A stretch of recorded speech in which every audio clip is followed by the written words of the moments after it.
Здравейте, приятели! Искам да ви направя още едно кратко послание и може би ще ви взема 2 минути от вашето време. Това, което искам да кажа, е много важно и засяга всеки един от вас. Де-факто няма незасегнати хора.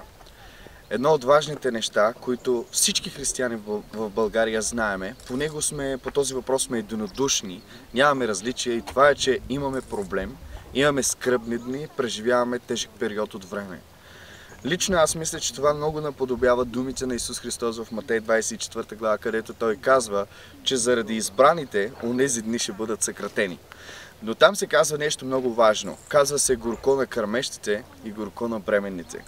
Мисля си, че в едно време, в което се опитваме да излезем от трудности, трябва да не бъдем двата вида християни, за които се споменава в този стих.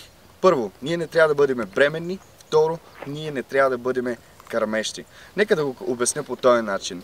Да бъдеш кърмещ означава винаги да се грижиш за инфантилни и детски настроени и незрели християни около себе си. Те винаги проявяват някаква набрежност и ти трябва да си близо до тях, за да им дадеш бебероната.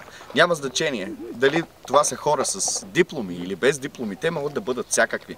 Незрелостта особено се постига в някои университети. И така, приятели, не дейте да си губите времето. Ние трябва да вървим към растеж. Писанията казват, че ние трябва да преминаваме от слава в слава. Ние не можем да се занимаваме с минала слава или с някой, който се е закотвил в миналото, останал със своята незрялост и по този начин привлича ние постоянно да тичаме след него. Чуйте ме, не тичайте след хора, които са на беберони, тичайте след Господа. Второто нещо, за което искам да ви говоря, е да не бъдете бременни. Някои хора толкова много носят мъртви неща в себе си, които са минали своят 9-месечен период от време. Те все още носят стари неща. Те все още носят някои думи, някои обиди. И знаете ли какво, приятели? Ако ти не се освободиш, ако ти не се покаеш от мъртвите неща, които носиш, понеже 9 месеца е минало и ти не си изродил това нещо, знаете ли, Библията се казва, може да се гневиш, но не извършвай грях и това да бъде до залез слънце. Някои хора продължават да носят гнева дори след залез слънце. И чуйте ме, трябва да се освободиме от старите неща.